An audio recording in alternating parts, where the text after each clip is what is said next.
Big Drive Energy Friday afternoon episode. We've had some traveling going on. We're switching days, but we're here Friday afternoon. Just about to be happy hour. Is happy hour for you. We're going to talk about my trip to Mexico. We have a Scheffy of the week for you. Rory McIlroy and some swing changes. It's the off season on the PGA Tour, so this is normally swing change season time. Golfers buying a bunch of merch from the nice courses they've played. We have some thoughts on people that do this, even though I may or may not be one of those people. Nelly Cordo is on the SI swimsuit issue, and an interesting thread about how much caddies make. Plus, are the LIV PGA Tour merger reports real, or did they jump the gun? All right, let's tee it up.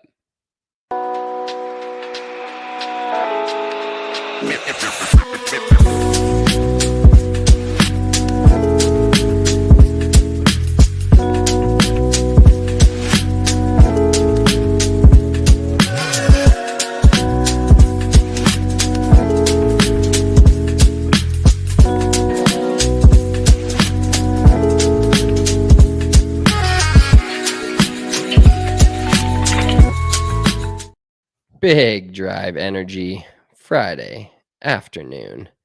Delight. We're back. Who let us get to Friday? I can't believe they've gone another week letting us get to a Friday. Unbelievable. Nothing major happened this week, so nothing like no real news to report or anything.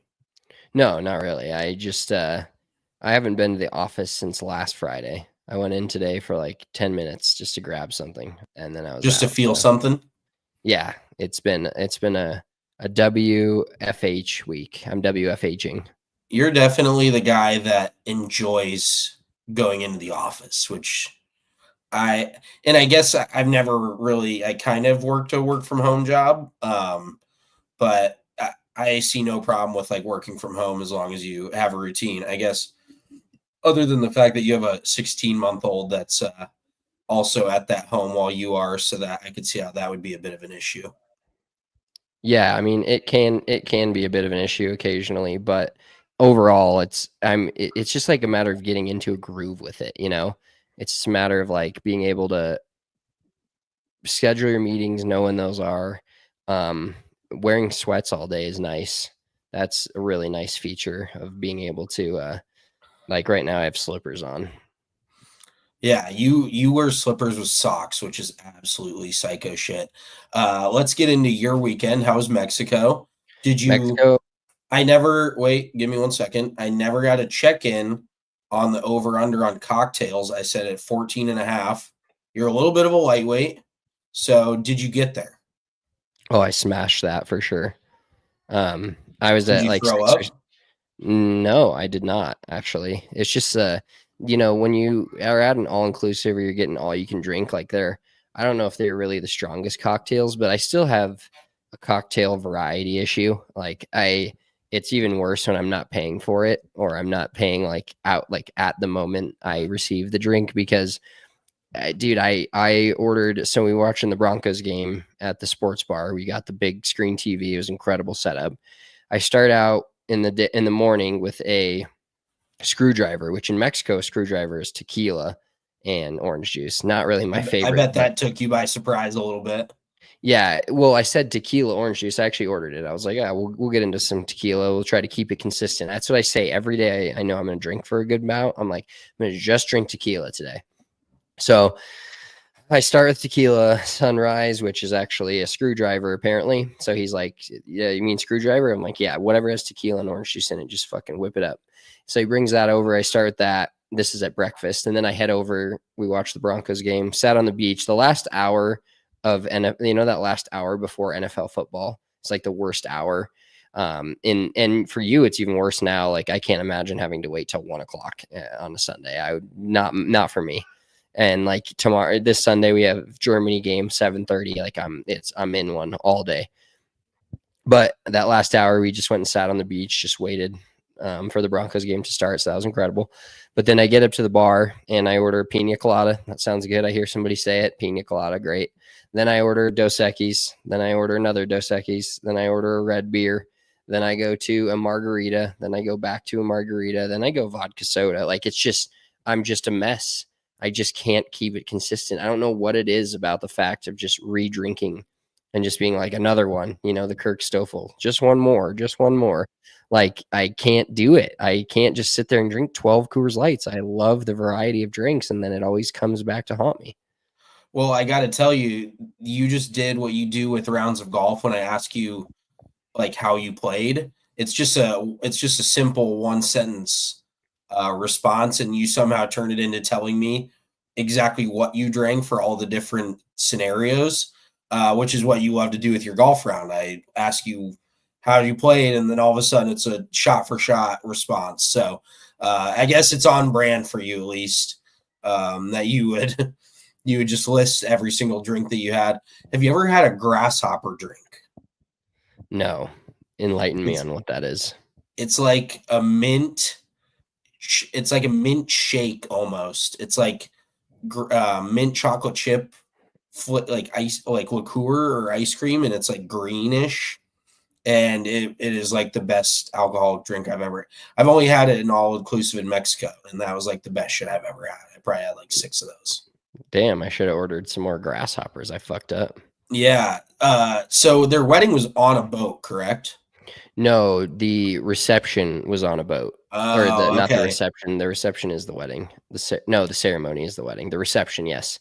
The reception is on the boat. So what we did is it was a 1 o'clock Monday, 1 o'clock on the afternoon on Monday wedding. So probably got a hell of a price for doing it that way, which don't blame him. I would have done the same shit.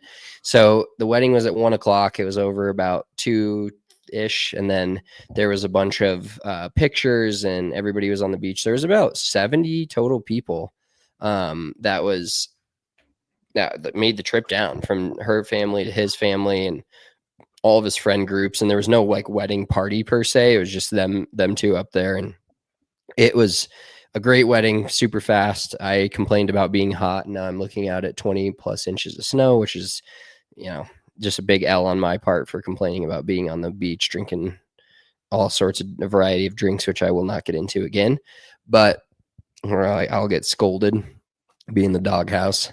But yeah, and then we went over, and so then everybody got on shuttles to go to the boat, because the boat wasn't like just off. The resort was pretty private, so there's like a swimming area and stuff, and they had their own little private beach. But we took all of us took shuttles down through Puerto Vallarta to this place, the Vallarta Yacht Club.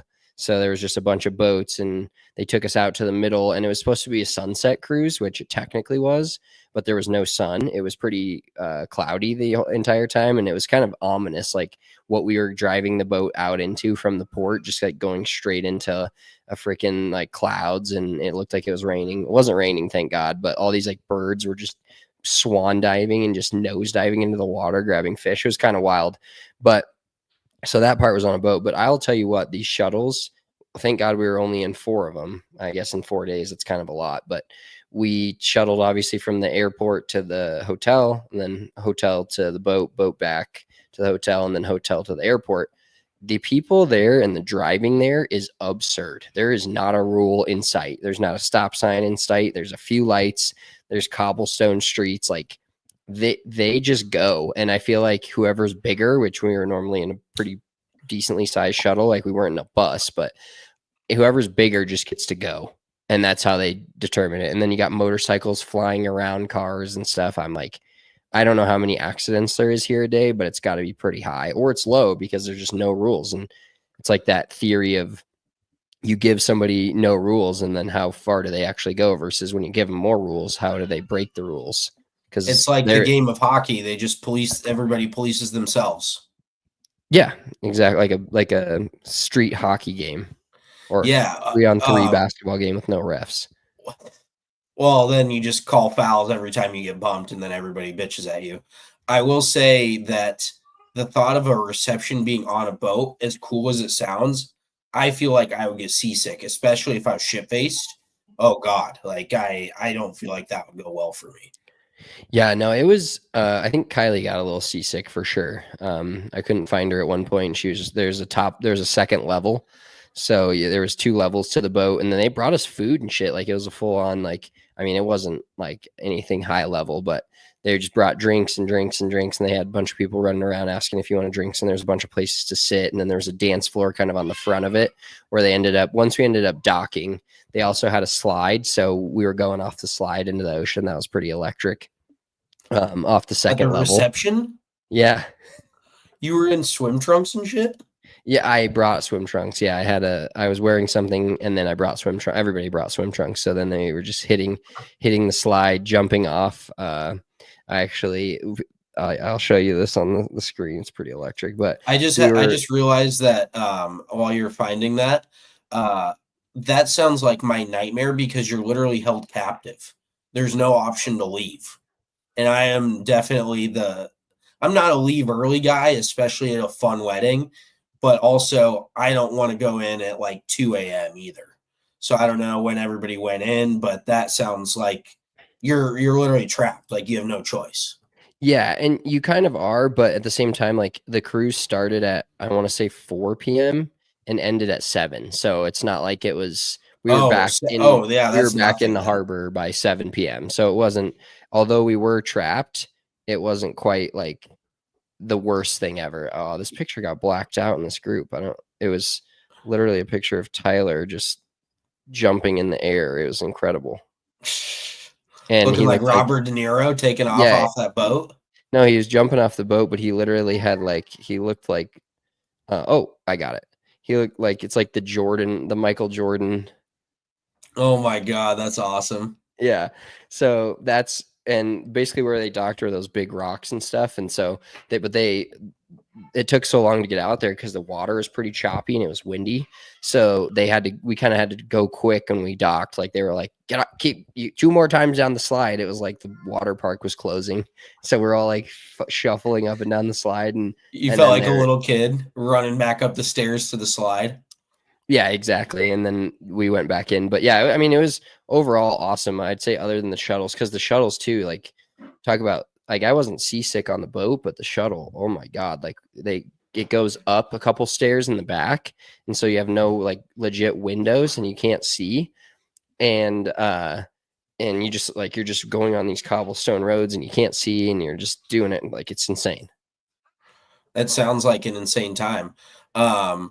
So what is that smile for? Do you have something to say? No, my kid's just like he's. Oh, Saw Dogs is right there. Just I can actually see him in the reflection of your sunglasses. Oh, is he about to crash this party? Oh, Sawyer joining the pod. What's up, buddy? His little mohawk. He just looks fascinated by this whole thing right now. He's mouth hanging open. Yeah, he just let him chill as long as he's gonna keep it shut down. So yeah, let's see how he makes it. Yeah, see how long that lasts, like 30 seconds. So I have a bone to pick with you about fantasy football, and I guess we won't take too long. We've got a lot of topics to get to, but you called me in the group chat. You called me out and basically said that I thought I was a good fantasy football manager, and I'm not. So I need to hear the basis of what you're saying for that conversation, for that point that you're trying to make, because I am owning the entire Brothers League. I actually have, bye Sawyer. I have an above 500 record in all 3 leagues I'm in. I'm 6-3-1. I'm 5-4-1, and I'm 8-1 in the other. So tell me how I suck at managing fantasy football. I don't think you suck. I think I was more just trying to get at you, which annoyed you, and it was successful. It did piss me off, and you just running and then I fucking run you by like 30 points that week. I was like, yeah, bow down. Yeah, I spoke too early that week as well, and I was dominating you, and then it turned bad real quick. And okay, and one other thing, I don't know what your deal is, but with our pick'em, you just get so set on like teams and like hating teams. That is why I feel like we haven't had a perfect pick 6 any week, because you're not willing to bend on the Falcons. You think the Falcons suck. They're 6-3. And you think the Bears somehow, and I'm not saying it's completely your fault, but you think the Bears, you're like, I love the Bears in this spot. Like you're some sort of fucking sharp, and they get absolutely ran by the Cardinals. So I'm just curious when are you going to understand the NFL season is fluid and like a team, and you also the Arizona Cardinals you've been wrong about. You fucking hated on them all season. So garbage. let's hear what you have to say for yourself because I'm curious at this point. Well, I think next pod I'm gonna like out you for when you send over picks, and like we do a pretty decent job of talking through them. It's more fun to have somebody to talk through these picks with, but not You also love I've Cleveland. learned. You've loved Cleveland. I mean, the one Jameis week was fine, but I told you he's going to turn into a fucking pumpkin. That's exactly what he did. Yeah, you were correct on that one, and you've been correct on a few, but there's also like, yeah, like you failed to mention like all of your picks that I just like bend over on, and then we take them, and then you just get destroyed, and I'm like, see, I'm like the nice like gambling friend where I'm like, we'll get him next time. You're like, how the fuck could you pick that? That's the no, difference that's not well. No, because you like stand so hard on like the Falcons, which is a good team, and then you love what was the other? Oh, well, so the only week that we went 5-1, you loved the Bears, and I will say that I didn't hate them that week, and that was the one that is the reason why we don't have a pick six. So we can genuinely say that the Bears have ruined our pick six for us. I'm pretty confident we're never going to get one, to be honest. Like I'm on like a 78 week streak at this point? Yeah, like I don't know how people think this shit's easy. Like it's not. That's a 6 It's game just a parlay. bunch of amateurs picking every favorite every week, and then when there's gonna be a week or two out of the NFL season where every favorite wins and covers, and that's fucking when they hit their pick six. Yeah, well, we're not doing it, but maybe this week we'll lace them back up on Sunday morning and get after it again. I'm ready to get back out there. Starting with the London game, Panthers +6.5. We are.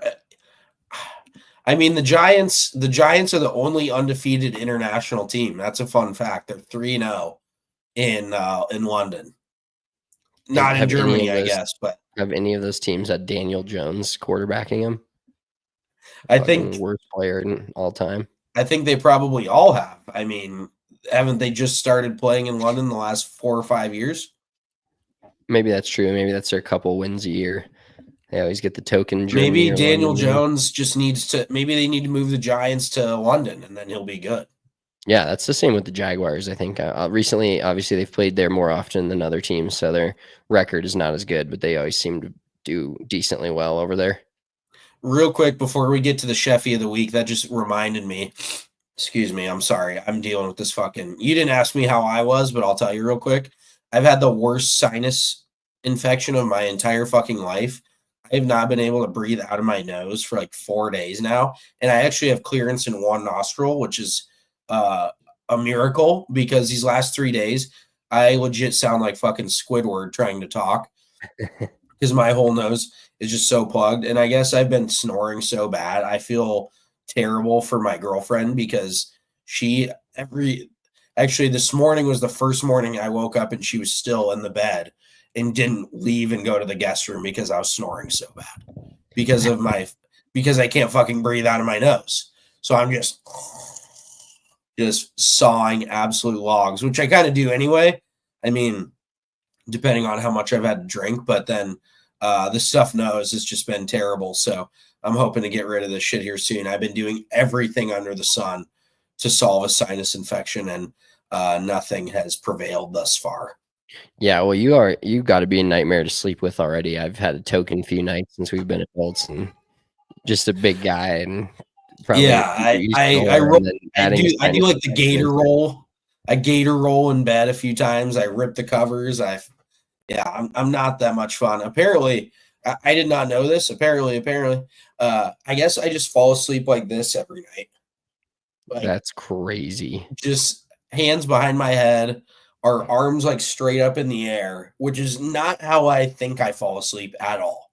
Like I usually think I fall asleep on my side or on my stomach, whatever. And then every night I end up on my back with like my hands up in the air, like I'm on a fucking roller coaster. But off topic, real quick, the international NFL game reminded me. Did you see that Adam Silver said that he would love to have an NBA franchise in Mexico City?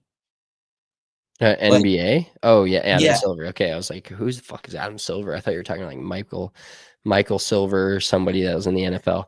Yeah, no. I mean, I don't think it's a bad idea. I don't The know how far. logistics of an 82 game schedule with a team in Mexico City. I mean, it's real. I don't know how far Mexico City is, but like LA, we rode the shuttle from the airport with some people to the hotel, and it was a 2.5 hour flight from LA to Puerto Vallarta. It was a 3 hour flight from Denver. So, I mean, imagine going LA to New York. That's a 5-6 hour flight.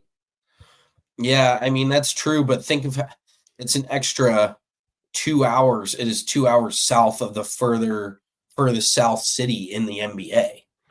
Like for an 82 game schedule, I couldn't imagine that because it's like central Mexico, so it's probably an hour and a half, 2 hour flight from San Antonio, I would assume. Which is, or Houston, even hour and a half from Houston. It just seems like a logistical nightmare. And like, could you imagine like you got guys that are playing in New York City, you got LA, you got Miami, and then you have you get drafted first and you're playing in fucking Mexico City. Like it looks like a very cool city. Don't get me wrong, but does somebody like want to go play there and live there permanently? I don't know. Yeah, I don't think it's as big of a deal logistically as you're making it. Maybe the whole like actual city and compared to, but I mean, you have an NBA franchise in Oklahoma City, for God's sakes. Like, it doesn't get more dumpy than a place like Oklahoma City, I'm pretty sure. And like logistically having an NFL team across the pond, like I feel like they could make that work a little more with a 16, 17 game season. 82 games would be a lot, but at the same time, like think about the Lakers flying to New York. That's a 6 hour flight. They have a shorter trip to go to Mexico City probably than they do New York. Yeah, I guess they would kind of just be on the Texas rotation, if you go play in Houston, then you go play in Mexico City. It just feels very weird to me that it's just like one random team in Mexico City. Like these fucking sports leagues are just so greedy at this point. They've cornered the market. They're making hundreds of billions of dollars in America, and they're like, that's not enough. We got to take this shit international. It's like, why? Yeah. Well, let's take this shit to more of golf. This is the point in the podcast where we get to actual golf talk for a little bit. We'll start out with our Scheffy of the week. And Scheffy of the week, now that it's a Thursday, it comes from last night's NFL game. What a game. Thursday night football is normally a stinker. And they unfortunately, Prime has paid $11 billion for all these stinky games back to back to back, but they got a good one. Ravens, Bengals, divisional matchup. Great comeback by the Ravens, but Jamar Chase, 11 catches for 264 and 3 tugs. 55.4 fantasy points in one of my leagues for my team, Willie's Lutz. Great day. And it's funny how. Isn't that the league that I'm rolling you in? No, I don't think so. Oh no, maybe this is the Brothers League. But there was so many fantasy matchups that are literally over because of one and two. I mean, if there was one team that had Lamar and Jamar Chase, there was one team that had Lamar or Joe Burrow, Jamar Chase, and Rashad Bateman, who also had two. Like he's got 100 points. And it hasn't there was some tweets out there that were like, you don't even have to watch this Sunday. You can just go leaf peeping or do whatever. Yeah, my God. In Colorado, you don't even have to pay attention. I will say though that the Bengals got clearly hosed at the end of the game. That pissed me off. Felt like a few of the refs had Ravens money line.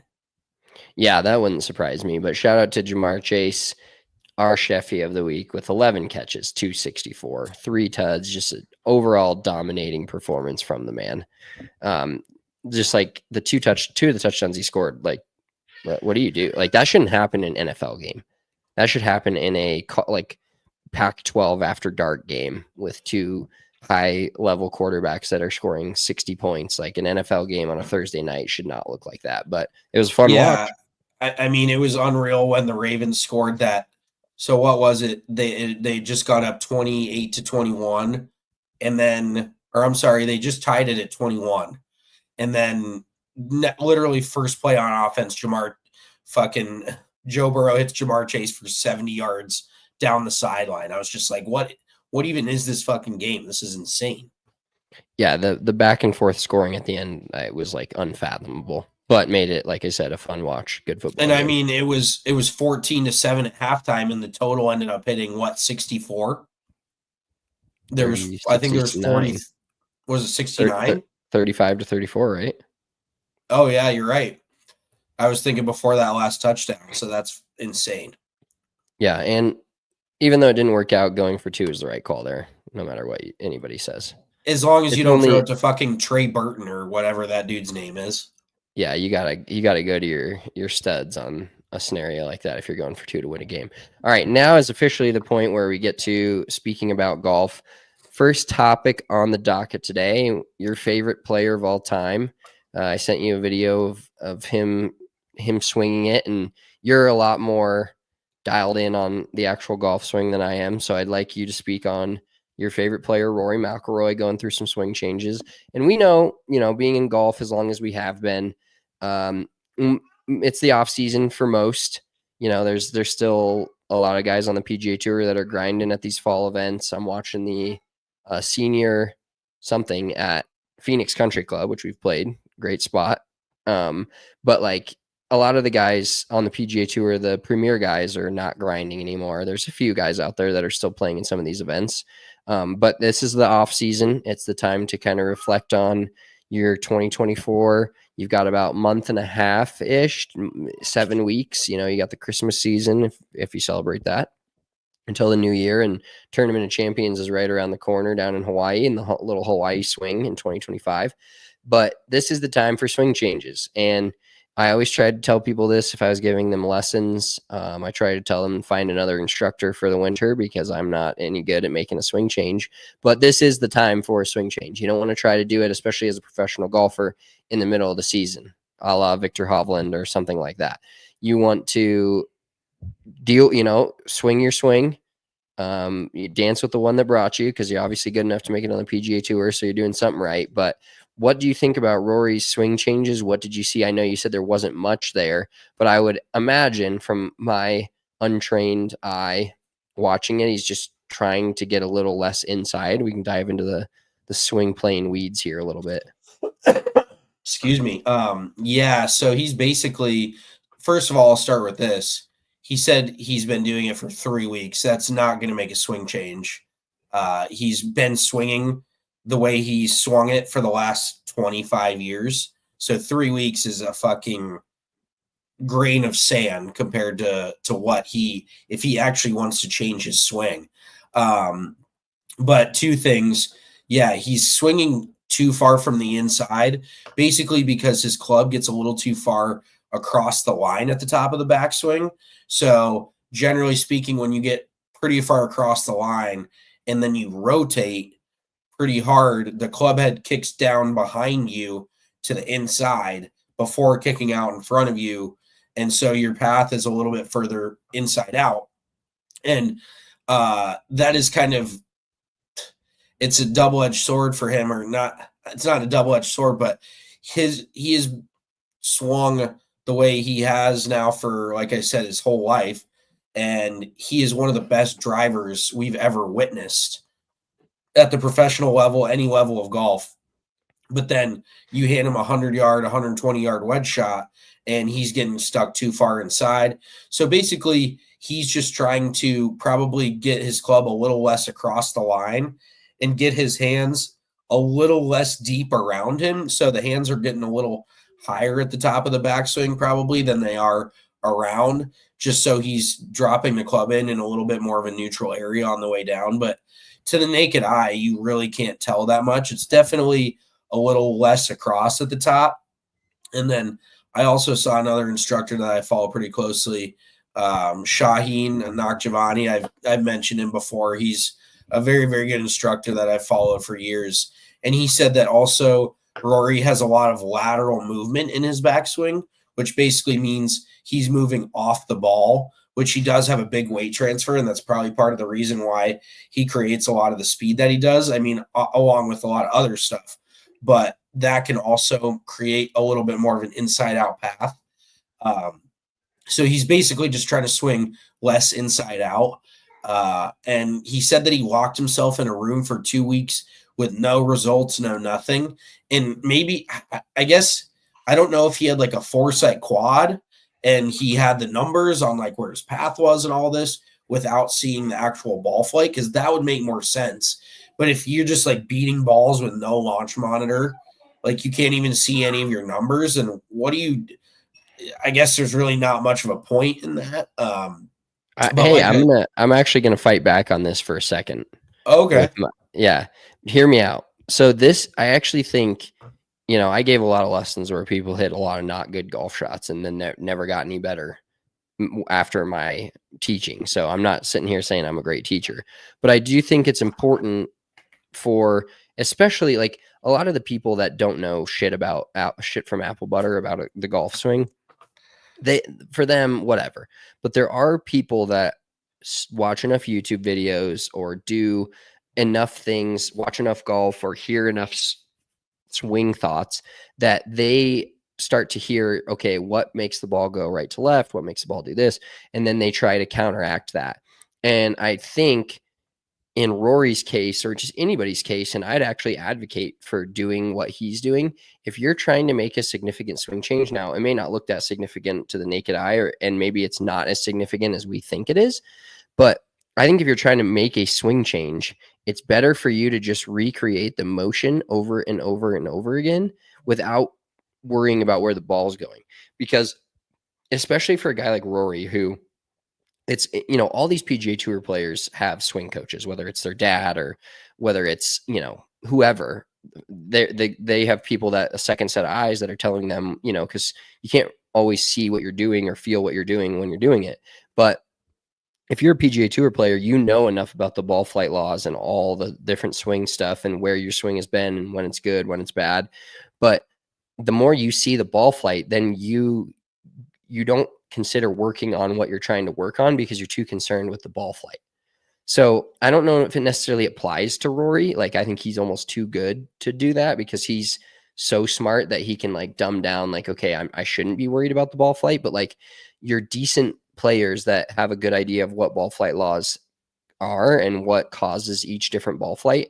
I think it's better for them to just hit balls and work on, videotape what they're doing in the golf swing, but when they actually make contact with the ball, not worrying about where it's going, because then it creates this different set of issues. If you're trying to work on a draw and you're drawing it, or you don't know, you're just trying to drop, let's say, drop your elbow inside, bring the club a little more inside out, then you all of a sudden hit a fade. Your mind immediately goes to, okay, I wasn't inside enough, or, oh, why did that go right? Instead of like working on the actual motion of yourself, you're worried too much about what the golf ball's doing. no, I mean, I did not say I needed him to see where the golf ball was going. And also, yes, it completely is different in my opinion for your average everyday golfer, because yes, they're so focused on the result that they are not focused on the process, and they're doing whatever. Your average amateur is going to do whatever they possibly can physically to get the club face on the ball and get it somewhere near the target. They're going to let their body compensate whichever way possible. So yes, a lot of amateurs are much better off practicing without a ball, just taking dry reps, really grinding on feels. But for Rory, this is a completely different ballpark. He needs to know where his path is at, because how does he know what he's accomplishing? Like, he just wants to have a different feel. Well, what is if he doesn't know that the feel is accomplishing a result, then what the fuck's he even doing?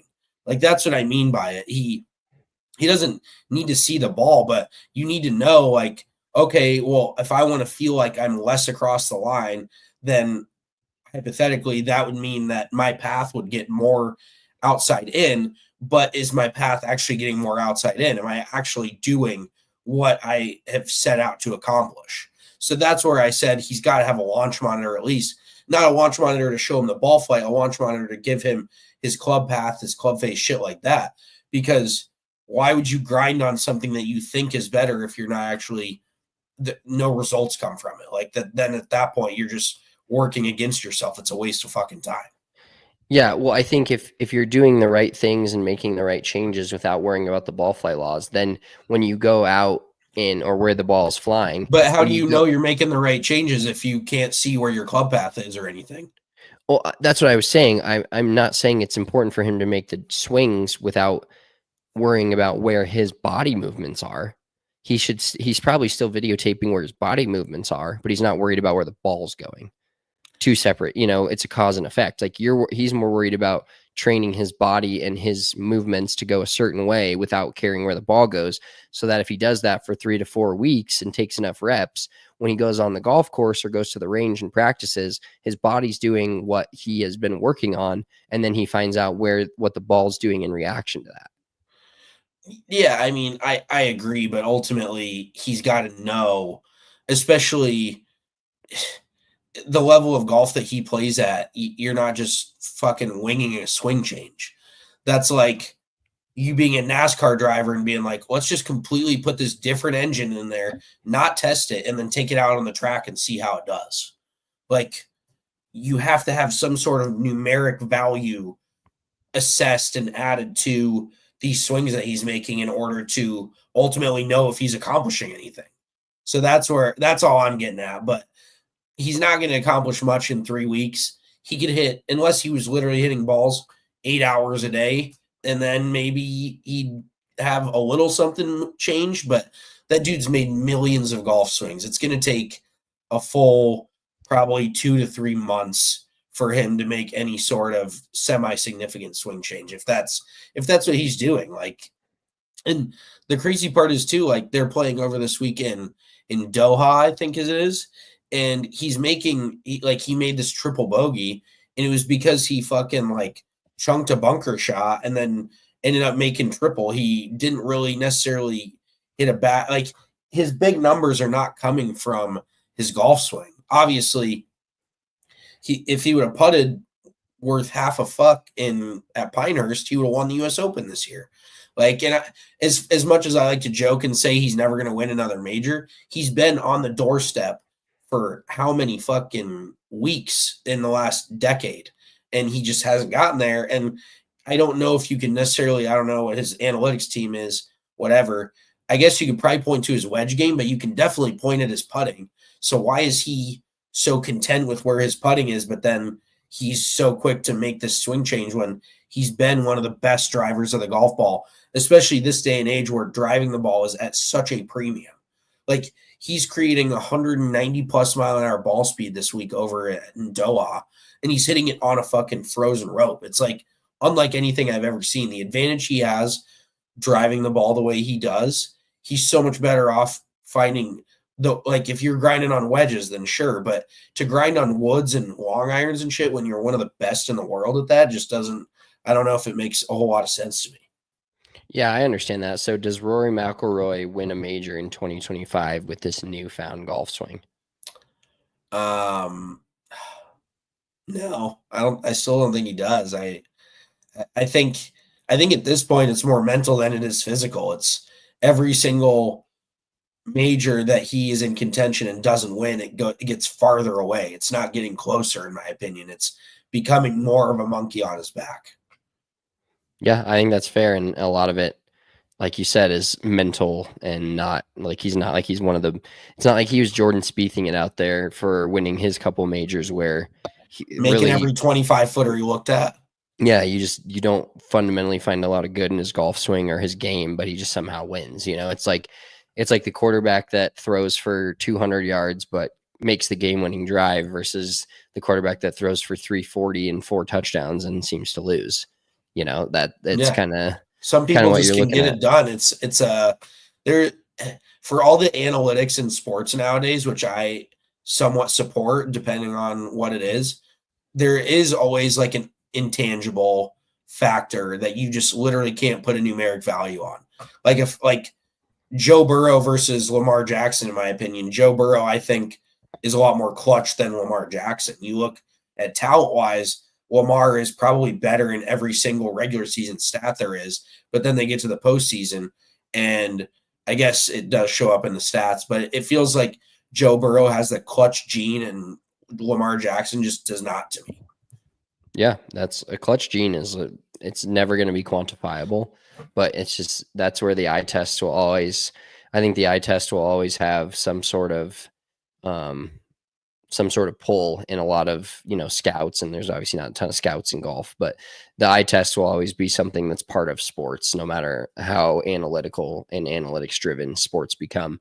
Let's move on to golfers buying a bunch of merch at nice courses they've played and always wearing that around. So this is a post you saw, and it kind of got me thinking. It's kind of a status symbol, like a Prada or Gucci bag. That's a thing that you're pretty near and dear to your heart. But like, is golf the only sport that you kind of do that with? Like, I don't know. To me, and maybe I'm not like, you don't buy a shirt at the Super Bowl that says you went to the Super Bowl. Like maybe you do. I don't know. I've never been to a Super Bowl, but it feels like golf is the only sport where, and I fall victim to it too. If I see somebody with a Dickweed Country Club logo on their shirt, I'm like, cool. Like you play Dickweed Country Club all the time. But if I see somebody with, Pine Valley on their shirt or Augusta National, I'm like, oh, Augusta National is different because everybody buys Masters merch. But you know what I'm saying? Like a Spyglass Hill or something like that. You're like, oh, you've played there. You're probably in a different zip code money wise than I am. Like that is that like how it is like, and is that a douchey thing? I think that's where you're kind of getting at is like, yes, we bought stuff from Whistling Straits, but I don't rush to grab my Whistling Straits polo every time I go play podunk, Muni down here next to me. Yeah, no, absolutely. I mean, there's a difference between like buying a t-shirt and a hat or a polo and a hat and buying like 2 quarter zips and 3 polos and 4 hats and you know what I mean, like and a head cover and just being covered in merch from these places. Because like you said, I actually I actually look at it completely different than you look at it. I see a dude that's got like a random country club or golf course hat on, and I actually respect that he's like representing his home course because it's probably his home course or his or her home course, or it's like a country club that they've played that's local to them or whatever. I respect that a hell of a lot more than somebody just wearing a Pebble Beach or Abandon or a Whistling Straits. I think that looks a lot douchier. Like that's like, oh, I've played there. Like no, it's kind of like just flopping your nuts out on the table to me, and it's just unnecessary. It's like driving a lifted truck. I just don't really. It definitely feels like you're compensating whenever you see somebody. And I will say also, if it's like a subtle high end country club, like if you have like a really high end logo like Seminole or the country club in Boston or Baltusrol or some of these higher end places that are very exclusive, like you said, Pine Valley, then sure, that I agree. But these public courses that anybody can play for $600-700, but then they drop $3,000 in the pro shop, I just think that makes you look like an idiot. Number one, because you're paying double what you would pay. You could fucking send it to your local embroidery spot and they could throw a Pebble Beach logo on it for you. Like it's about the experience. It's not about telling everybody else you've played there. So that is my one gripe with it. Cause whenever I see a dude, I'm like, oh, congrats. Like it made me think, when I was coming back from Wisconsin, I was on the same flight as a lot of dudes that were up playing Mammoth Dunes, I think in Wisconsin, which is another like new spot. That's like a big link style dunesy spot. And literally there was 4 or 5 of them. And they all had like a Mammoth Dunes quarter zip on. They all had the hat on. I'm like, these fucking stooges over here. Look at these. Like they all think they look so cool. And they're probably some New York City frat dudes all with their Arc'teryx bullshit on. And they're like, yeah, we just played Mammoth Dunes. It's like, congratulations, man. Like you got to let everybody know that you just went and played a golf course that literally anybody else can play. And you just shelled out the $500 to play the round. Like, I think that, sorry to get on my soapbox, but I think that's where I draw the line between like cool and douchey. Yeah. Well, and I think part of it is like you said, always wearing it, I think is the part where you're really like edging on being a douchebag about it. Like you don't have to Edging? wear Yeah, are you edging right now? RN, it's Friday. Right on the But edge yeah, of it. like it's when you don't have to wear your Whistling Straits polo every time you play golf, unless it's your only golf polo. Like if you have 15 or 20 and you don't buy 4 or 5 from the place, like you just wear a normal polo. Like you don't have to, show everybody that you've played, like Whistling. Like we make a joke that we've played Whistling Straits, or I say that when it comes up. And same with US St. Andrews, but it's not, despite the flag right behind you right now. I mean, we're a golf podcast. We got to act the part occasionally. Yeah, I do think it is funny when like the golf trip highest expense becomes the merchandise from the pro shop rather than the actual golf and the experience and the time you spent on a place that millions of the best golfers in the world have ever played. Yeah, exactly. It's just kind of a microcosm of our generation where they would rather have the evidence showing that they played a place than actually enjoying the experience of playing a place. Yeah, 100%. Next topic, looking at Nelly Korda on the swimsuit issue for Sports Illustrated. Funny story about the swimsuit issue in general. So when we were kids, we got Sports Illustrated every week, 51 weeks a year, other Oh, than the yeah. week that the Sports Illustrated swimsuit edition came. And we found out that my mom was fucking giving it to people, like random people, You just adult find a males. random dude at the post Yeah, office and hand it to and him. hand it to him. Like stripped us of so much good in our childhood. And it's not like we were like 7. Like I think we were in our teens. No, I don't think we were teenagers. I think she started like letting us have it when we were like 11 or 12 or maybe 13. But I think we were like 7 or 8 at the time because you were obsessed with Sports Illustrated. You'd read that shit front to back. But I do remember the moment she told us that she would just find a random guy and hand it to him in the post office. Like, what a thief of joy. Yeah. What an absolute thief of joy we've had our whole lives. Just no swimsuit issue. Didn't she give it to like the dude that was working at the fucking pet place one time? Oh my god! I'm The dude like off of County 13. Road Yeah. 13. Oh my god, probably. She was such a Yeah. weirdo about that shit too. Like, it's like, mom, just if you don't want it, just leave it there. Somebody else can grab it. You don't need to give it to someone. Like, Yeah. holy shit. But what I have to say about Nelly Korda being in the swimsuit issue is grow the game. She's getting exposure for women's golf. Gotta respect it. They should have more LPGA players in the swimsuit edition. Like, wouldn't hate it. I don't think anybody else would either. So, um, get a lot more male eyeballs potentially on the LPGA tour. How can that hurt? Yeah, definitely growing the game in that circumstance. 100%. Any pub is good pub. Yeah, I mean, real quick, give us a throwback of who you would have liked to have seen in the swimsuit edition, like on the LPGA tour, because I've got a few in mind. Michelle Wee probably. Okay, that's Um, odd. I mean, Not my first choice, but that's odd. Well, I'm trying to think of like throwback. Like, what do you want, Nancy Lopez on the cover? no, like Natalie Golbis. Oh, I'm not as well versed as you. You don't remember Yeah. Natalie Golbis, dude? Oh my god. She was an absolute smoke. I mean, half of her was probably fake at that point, but she was still pretty hot. And Paul Creamer was very hot as well. There's a few in that generation that I was like, yeah. Obviously, Charlie Hull, willing participant. Hopefully, they're on the line to her next year.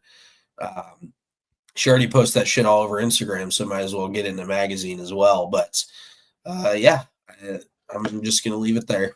Might as well get paid for it.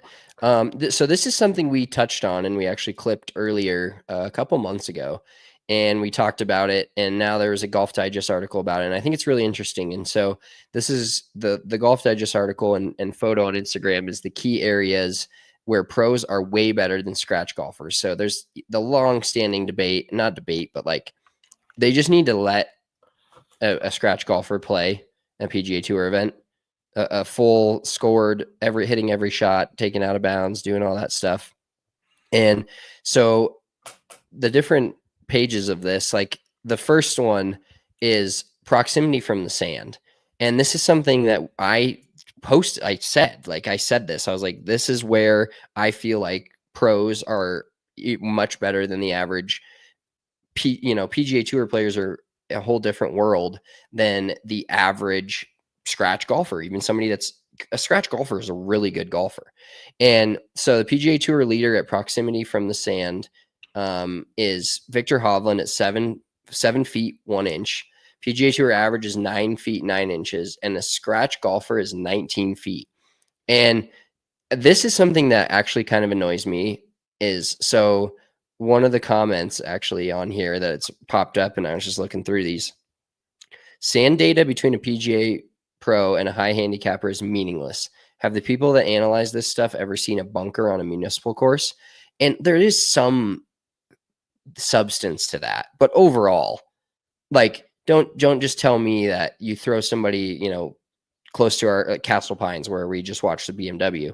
Don't tell me you just throw a scratch golfer at Castle Pines, put them up in those bunkers, or St. Andrews, for instance, something like that, and they're just all of a sudden going to be hitting it 10 feet closer than they are. Like, I don't buy that one bit.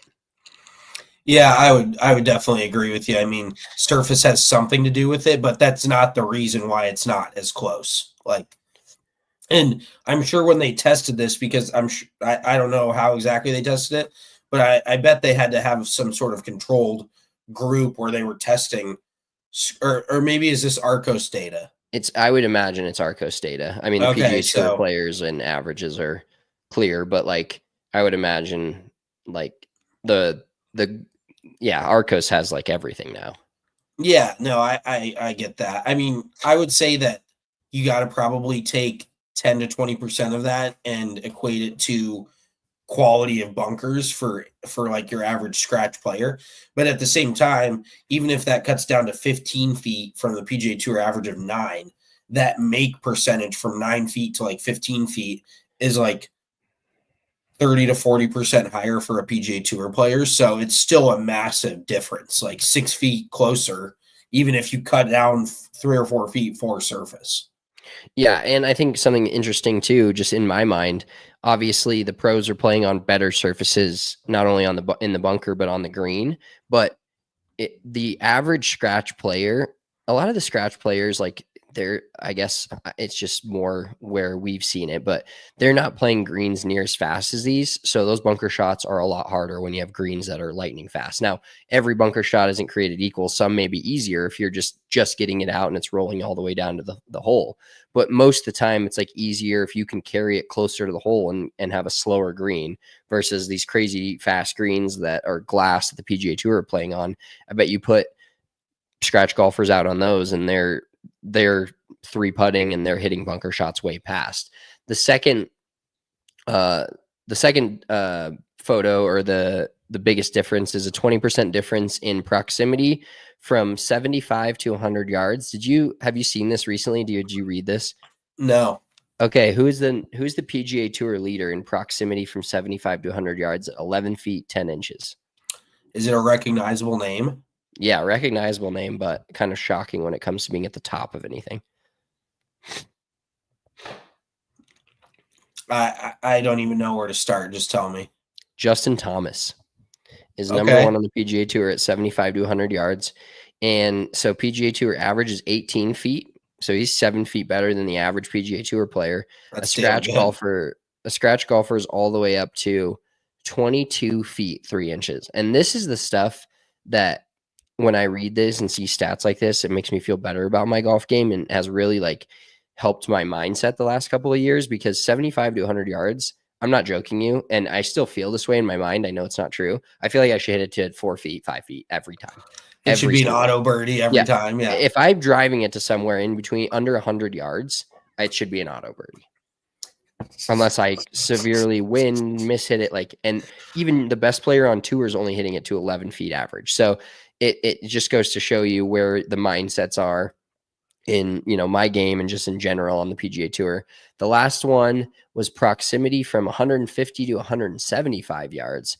That was a 39% difference. So the PGA Tour leader is Vaughn Taylor. He's not doing, must not be putting himself in between 150 and 175 very often. PGA Tour average is 28 feet 6 inches, and a scratch golfer's average proximity to the hole from 150 to 175 yards. Give it a guess. 42 feet. 42 feet 8 inches. Holy shit! I literally just fucking pulled that number out of my ass. Yeah. So Jackie Robinson, shout out. R.I.P. Wait, is he dead? Yeah. Okay. Yes. All right. I think. Yeah, I know, right? Oh God. Whenever you say gotta RIP, be. you want to take it back immediately, unless it's been recent. No, but yeah, I definitely 42 feet, 150 to 175 yards. If I'm not hitting the green, I'm throwing a complete fit. And usually an average proximity of 42 feet to the holes, not on the green a lot. It's true. And I think I throw a fit a little bit more because I know I'm not getting up and down. So Jackie Robinson, real quick. Jackie Robinson, Marissa just texted us. He died literally almost 50 years ago, if not over 50 years ago. Oh, okay. RIP. So he died so long ago, we didn't realize he died. That's got to be what it is. Yeah, we've lived 30 plus years on our own without Jackie. RIP. But yeah, just interesting, and I feel more validated now that the sand thing came up in this, because it's something that like as much as people want to complain about the fact that they're playing better bunkers or this, or like, give me a break. Do you want to hear a quick, if they could take this and somehow do it? I think the biggest discrepancy between a PGA Tour player and a scratch golfer would be proximity from 150 to 175, or 150 to 200 out of a fairway bunker. Oh yeah. I bet that number would be staggering. Even for a scratch player, there's times where I do it and like I would call myself better than scratch. I'll hit a fucking fairway bunker shot 50 yards. And when's the last time you saw a PGA Tour? I mean, they do it maybe once in a blue moon, but these guys are treating it like it's every other fairway shot. My mind immediately goes to Matt Fitzpatrick at the U.S. Open, stuffing that bunker shot to like 8 feet, and I'm like, dude, I would fucking hit that 12 feet in front of me. So that's just that discrepancy would be monstrous. Yeah, it would be mind-blowing. All right, we'll run through a few last things here. How much are PGA Tour caddies paid? This is an interesting tweet from Brian K, investing caddy. So he's Ben Silverman's caddy, kind of a mid-level, lower-level guy on the PGA Tour. He earned $1.262 million this past year, played in 24 events. Brian said he made 8%, so he made just over $101,000 on course earnings, and then made $2,000 per event. So total on-course earnings of $149,000. This does not include sponsorship, off-course income, or travel expenses. And then he said, ask whatever. So, but he did note total travel and professional expenses right around $50K for the year, getting back and forth to the courses. And then he said the more fun was the Corn Ferry Tour in 2021. He made 74,000, 22, 23,000, and then 23 made 522,000. So very different years based on 522,000. Yeah, I'm wondering if did Silverman make the FedEx Cup finals or what? No, those are all on the Corn Ferry Tour. So I'm wondering if he won so many times on the Corn Ferry Tour, or maybe 2022 is, who knows? That's just what the numbers say. Okay. And then there's one question: do higher earning golfers take care of travel for the caddies, like the ones taking private and staying in the houses each week? He said some tag along on the PJs for free, but 99% of us are flying on our own, commercially on our own dime. Once this year we got stuck dry during the Delta outage, and I got the private plane for free. First time I've ever done that. And then he said Mondays are the longest days with travel, and the next event getting, of course, to do some work. Occasionally, the Monday evening walks are the best times and where I can get great work in. Depends upon if it's 4 to 5 hour travel or 10 to 11. I think one thing that I travel a fair amount, but not like overly. I think it's insane the more you travel, if you're a sports fan and you fly on planes, to realize how insane it is that when you get home from a trip, you like don't want to do anything for a day. They get home from a trip at 3 a.m. and have to turn around and play another basketball game or another game the next day. Like it truly blows my mind how much talent and how much effort goes into professional sports and their athletes when they're traveling that much. So no, I agree, but also you got to think about it. They legitimately wake up, eat breakfast, probably shoot around for an hour, go lay back in bed for 3, 4, 5 hours, and then go warm up for the game. So I totally agree with you, but at the same time, literally all they're doing, they wake up, go practice, go back to sleep, wake up, eat, go play. So there's no like go pick your kid up from school. There's no honeydew shit around the house. They're literally laying in a hotel bed or they're practicing or playing basketball. Yeah, that's fair. That's fair. Last thing we'll get to here before our mulligan of the week. Some articles came out from British tabloids this past week reporting that LIV Golf and the PGA Tour and the PIF Foundation or whatever you call fund foundation, very different. PGA Tour doesn't know that, but well, the PIF stands for Public Investment Fund, so that's like saying rest in peace or like rip in peace. If you're calling it the PIF fund. Well, no, the PIF Foundation was incorrect, though. Foundation and fund are very different. So you were saying Public Investment Fund. That's like our rest in peace in peace. Rest in peace. But basically, there was a report that came out that they were getting really close to a deal or the deal was imminent. And then there was a lot of articles basically saying that's premature. They're still working with the CAA, which is the agency that reps the PGA Tour, to represent LIV for media rights and corporate sponsorship deals. They have yet to sign, although it is interesting, the LIV has yet to sign a new media rights deal for 2025 after the CW contract expired. So something interesting there of like, they wouldn't necessarily, if they didn't think something was hopefully on the horizon, they wouldn't necessarily not sign that deal, I would imagine, right? Like if they knew LIV Golf was going to be the same as it was in 2024 as it is in 25, they would have said, okay, we'll just sign this TV deal that we've had, unless they're looking for a better TV deal. But I do think that they think that it's closer and not necessarily going to happen tomorrow or this week or this month, but they wouldn't be just sitting out there with no TV deal if they didn't imagine that they were going to get more eyeballs coming soon. I bet here's my hot take. I don't even know if it's a hot take. I think the deal will be done before the second week of December is over, because the PGA Tour always starts first week of January. Obviously, none of the guys are going to be in Tournament of Champions if they're on LIV, but then I bet we see guys in Hawaii and going forward. I guess I don't even really know how it looks, but I bet the deal's done before middle of December, because that gives them 2 weeks before the PGA Tour season starts to figure out what the fuck it looks like. But I think it's going to get done. I mean, I just can't wait until I see that news and we're sitting here talking about what it's going to look like to see everybody. Like, it sounds so dumb, but I get like legit excited thinking about the LIV guys being back on the PGA Tour, like everybody competing against one another just gets me stoked.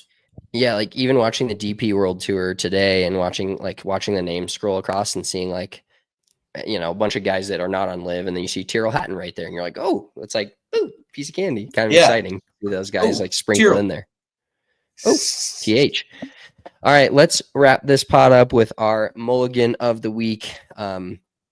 I've actually got one chambered that I was going to use until about 10 seconds ago, and I realized I do have a good one, but the chambered one is good. One day it'll come out, and it'll have to be like months past, but it's too good not to say. But my mulligan of the week this week was pretty simple. I was traveling, and I completely forgot my AirPods in my office charging.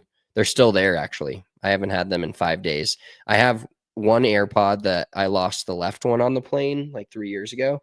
So I have the right one that I've been using at home, using for calls, stuff like that.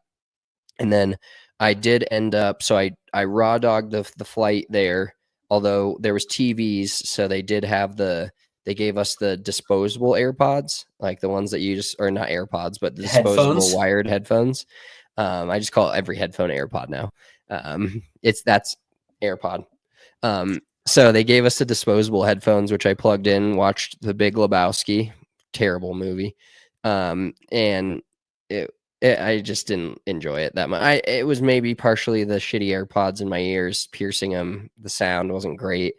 AirPods, see, fucking headphones are called headphones. So they gave us the to-go ones. And then on the flight back, I was in Mexico at the airport, and I was like, man, I should just look at buying some headphones. I'm not a big ask for the price kind of guy. So there was one pair hanging out there that I was like, I don't see a price on these. I'm not going to take them up to the counter and have to have them do the magnet, whatever.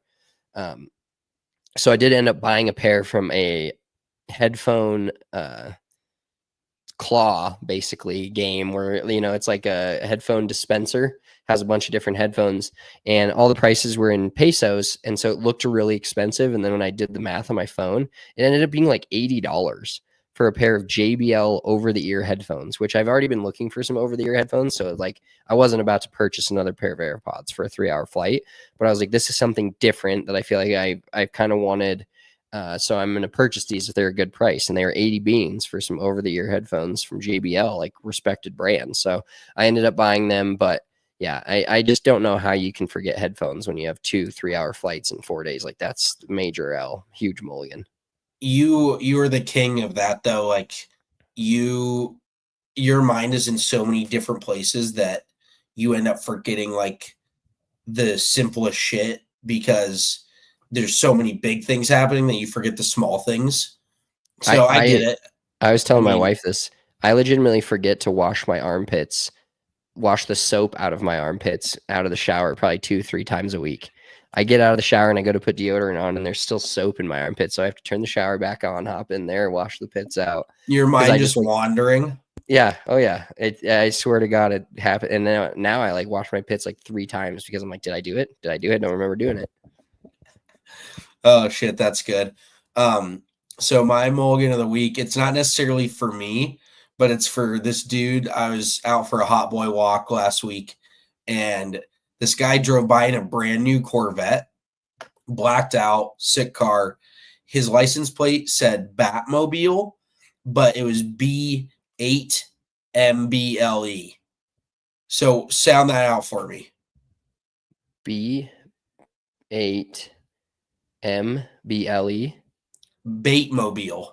Oh my God. Like he was trying to be Batmobile, but it was Baitmobile. Yes, I was like, oh my Christ. God, dude. Like, you just crank it in the Corvette. Is that what your thing is? So, yeah, he's trying to be all cool, like in his blacked out fucking Corvette Baitmobile. I was like, oh my God, that is so bad.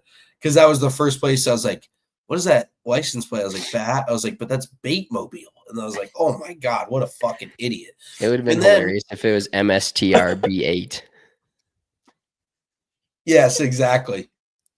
Mr. Bat.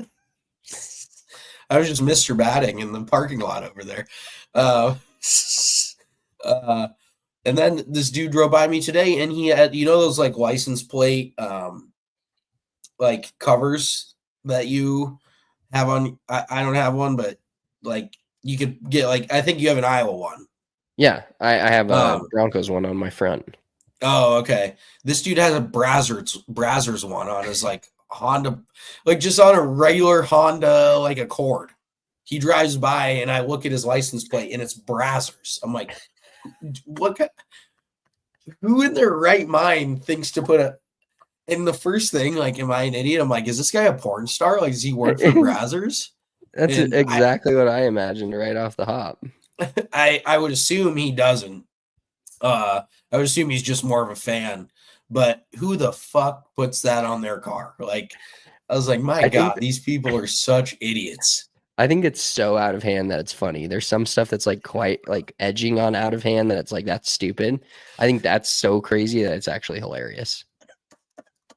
You got to think that that's like ironically on there. Or he's just the weirdest motherfucker. He's like, yeah, I love Brazzers. Like, he look you dead in the face and just tell you he loves it. Yeah. I was shocked. I was like, what amazing. The fuck?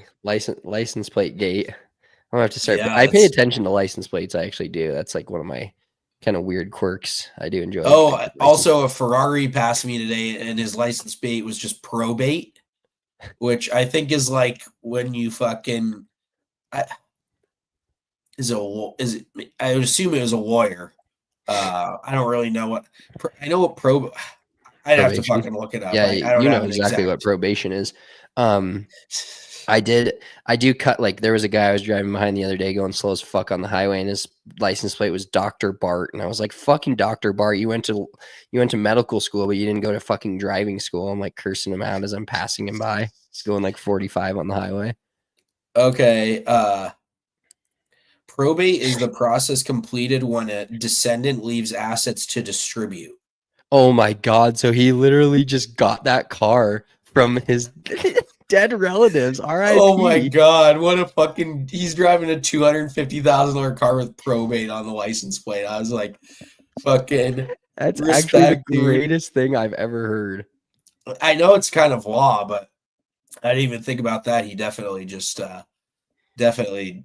inherited that thing for sure. That's awesome. I love that. All right, well, that wraps it up for us, this Big Drive Energy. Enjoy your Friday night. Enjoy your weekend. We will be back sometime next week. We haven't discussed yet. Most likely Monday, but probably not. Who knows? We'll figure it out. I would say we shoot for Wednesday. Let's just plan this live right now. I say we shoot for Wednesday because Monday's too recent. We're not going to have shit to talk about. Yeah, okay. Wednesday it is. Maybe a different day. We'll figure that out. Oh, shit. I'm flying out to Denver Wednesday. Oh, out. Follow us on all the social media channels at Big Drive Energy Golf on Instagram, Big Drive Energy everywhere else, TikTok and Twitter. I am at Big Drive Spence. He's at Big Drive Mitch. Shout out to our producer, Marissa, helping us out, even though she's paralyzed. Appreciate you. Hopefully your back feels better. We'll talk to you guys next week. Have a great weekend. Peace. Go Iowa.